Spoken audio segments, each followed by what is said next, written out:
How could a frail old man dressed like a tourist bring a $16 million war machine back to life when a dozen trained technicians had already failed? On the scorching tarmac of Nellis Air Force Base in F-16, Fighting Falcon sat dead, its canopy hanging open like a broken jaw. The crew was desperate commanders, furious, and time was running out. Then out of nowhere, a stooped old man appeared. "Are you lost, Grandpa? The air show isn't until next month," sneered a young technician named Kyle, his voice thick with arrogance. The crew laughed. But what happened next made the entire flight line fall silent, as if a ghost had just stepped out of legend. The Nevada sun blazed without mercy, baking the sprawling airfield until the concrete itself seemed to ripple. The F-16 call sign Viper 07 was supposed to spearhead a critical readiness drill. A visiting delegation of foreign officers had already taken their seats in the command tower, expecting to witness American air power at its sharpest. Instead, all they saw was a grounded predator, silent and inert. Kyle Peterson, barely 22, was the lead technician on the line that day. His arms crossed over a sweat-streaked uniform, he carried himself like a man twice his age, though his eyes betrayed exhaustion. For hours, he and his crew had wrestled with the Falcon systems, running diagnostics, replacing units, rechecking connections, until the screens blurred. Nothing. The jet was a brick.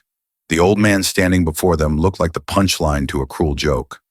Khaki pants, a windbreaker faded from years of sun shoes, more suited for a Sunday walk than a flight line. He had no badge, no tool cart, no headset crackling with instructions, just a quiet presence that seemed immune to the chaos around him. His pale blue eyes, dim with age yet sharp with something unspoken, moved across the jet's body, as though he were reading an old book he had memorized line by line. Kyle stepped forward, annoyance flaring. "I said this is a restricted area. Step away from the aircraft." He grabbed the man's shoulder, firm but not yet rough, hoping to steer him toward the gate. "This isn't a park bench, old man. This is government property." The man did not move. He did not even look at Kyle. His stillness was unsettling, like stone in a rushing river. Around them, the other technicians smirked, emboldened by Kyle's authority. One muttered, "Maybe he thinks it just needs a jump start." Nervous laughter broke out, echoing against the wide expanse of tarmac. Then Arthur Vance, though his name meant nothing to them, yet lowered his hand into the pocket of his jacket. Slowly, deliberately, he drew out a small leather pouch, worn smooth from years of use. He crouched and unrolled it on the concrete. The laughter faltered. Inside was not the junk they expected, not some handyman's collection of mismatched wrenches. It was a carefully arranged set of tools, each one old, yes, but crafted with purpose. Some were handmade, their steel darkened by time, yet sharp in design. One in particular caught the sunlight, a spanner wrench with an odd angled head, its handle polished smooth by decades of work. Kyle barked a laugh, trying to reignite the mockery. "Where'd you get that surplus store, Pops? This isn't 1943. You can't fix a fly-by-wire system with junkyard toys." But not everyone was laughing now.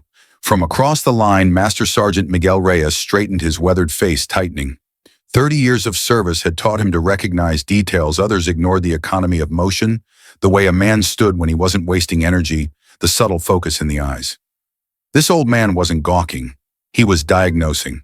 His gaze moved methodically: wing roots, intake, landing gear, the stubborn panel Kyle's team had wrestled with all morning. Reyes felt a chill despite the desert heat. He'd heard stories when he was young, whispered in the hangars late at night. Stories about an engineer who could listen to a turbine and tell which blade was off balance, who could touch a fuselage and feel what was wrong. They called him the ghost of the flight line, a legend more myth than man. Reyes had always assumed those tales were exaggerations, campfire stories for mechanics. But now, watching the old man with the leather pouch, Reyes wasn't so sure. Kyle, blind to the shift in atmosphere, grew more frustrated. His authority was unraveling in front of his team, and the old man's silence made it worse. He grabbed Arthur's arm harder this time. "Enough. You're coming with me. Security can deal with you." Arthur did not resist. His grip on the pouch remained steady, his eyes still on the jet, not on the boy trying to drag him away. He seemed to belong more to the machine than to the men around him, as though the Falcon itself were holding him in place. The laughter had stopped. The murmurs had died. On that sun-baked tarmac, as the clock ticked down to a mission that could not begin, every eye turned to the old man. And though no one yet knew why the silence felt heavy, with something monumental like history itself had stepped back onto the flight line. Arthur's gnarled fingers brushed against the peculiar spanner wrench, its cool steel familiar even in the desert heat. The instant he touched it, the present dissolved. Suddenly, he was no longer standing on the sun-scorched tarmac of Nevada, but deep in the sweltering humidity of Southeast Asia half a century earlier. The air was thick with kerosene and the acrid bite of gunpowder. A battered F-4 Phantom loomed before him inside a makeshift hangar, its fuselage pocked with shrapnel scars, hydraulic fluid dripping onto the dirt floor. "Art, we need that bird in the air," now a frantic crew chief shouted, his voice cracking over the distant thunder of artillery. "Our boys are getting hammered out there." A younger Arthur, face smeared with grease, eyes burning with focus, crouched inside the Phantom's belly. His hands worked with surgical precision, guided by instinct as much as training. The same spanner wrench tightened a valve with one final decisive turn. The hydraulic leak stopped. The engine roared back to life, ready to claw the skies again. "She'll fly," Arthur muttered, sliding out from under the wing. The words were calm, steady-spoken, like a man who knew that machines like men could be coaxed back from the brink if treated with respect. The memory vanished like smoke. He was back on the desert flight line, the present heavy once more. But the silence that followed him from that memory clung to his posture, shaping the way he now stood before the lifeless F-16. Kyle saw only an old man clutching a useless relic.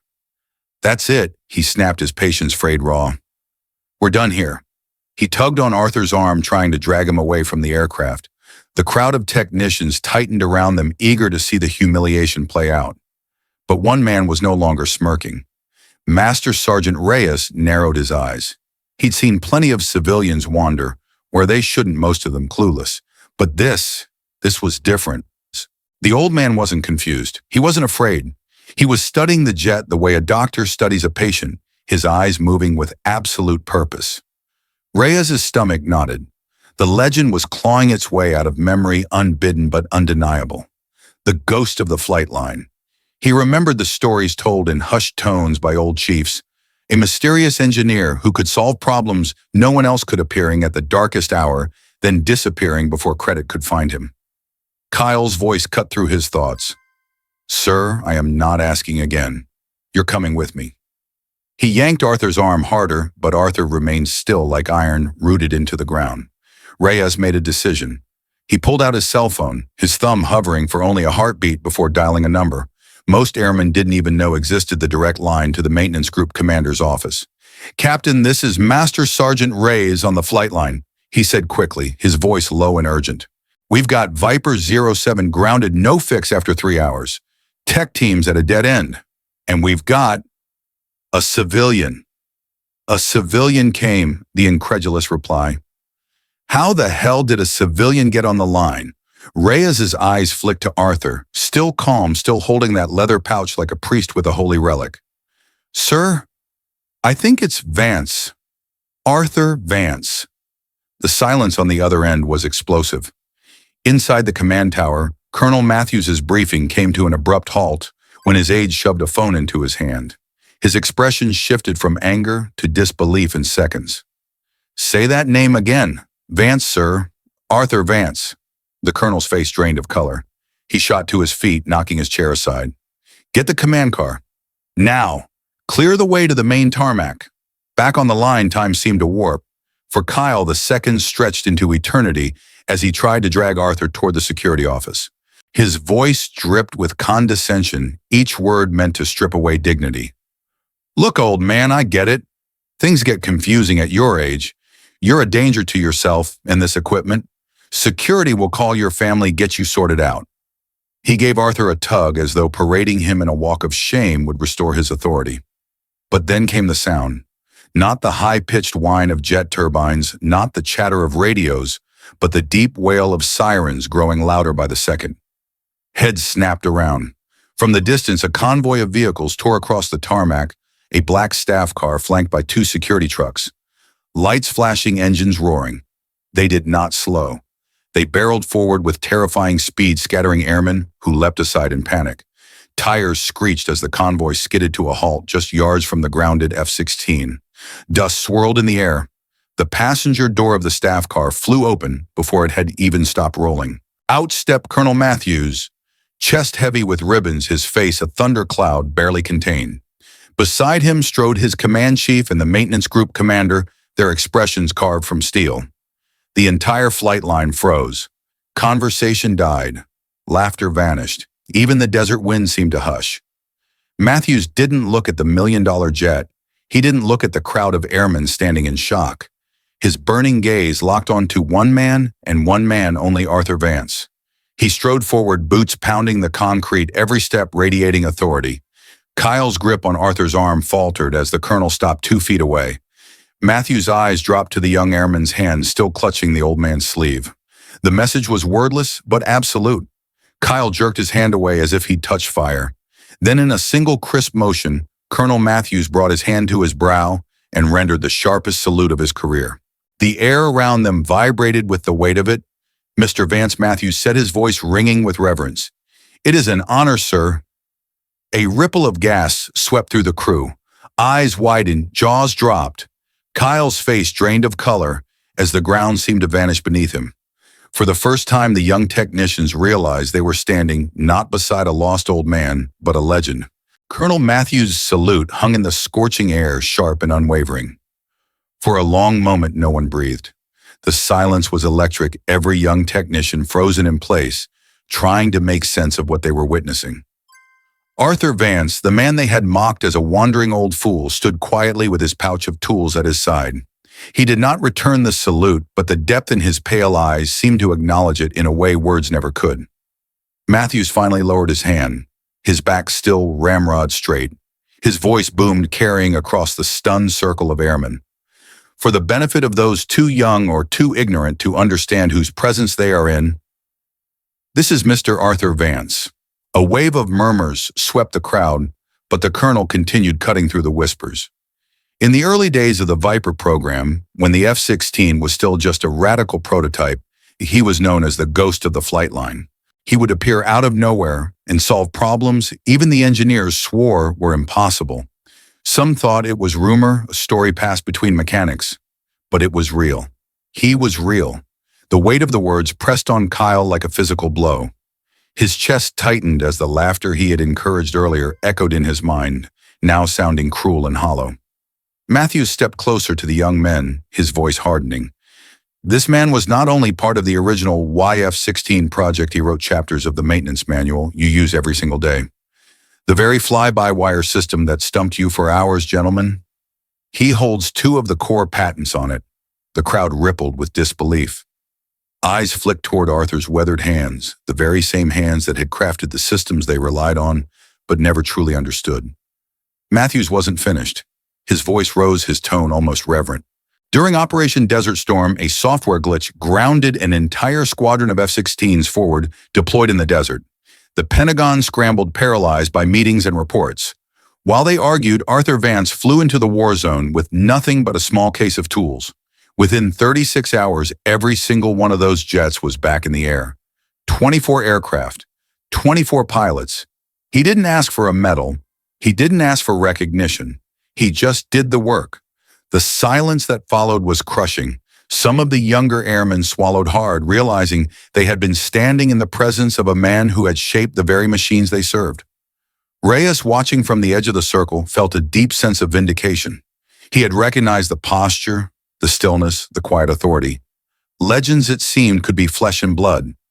Matthews turned his fiery gaze, locking onto Kyle. The young technician's knees felt weak. "Technician," the colonel said softly, the calmness more terrifying than any shout. "What is your name?" Kyle's throat worked, but the words stumbled out. "A airman, first class." "Kyle Peterson, sir." The colonel repeated the name slowly, as if tasting something bitter. "Airman Peterson, today your arrogance and ignorance have disgraced this wing. You faced a problem you could not solve, and instead of humility, you chose cruelty. You mocked a man whose boots you are not worthy to polish."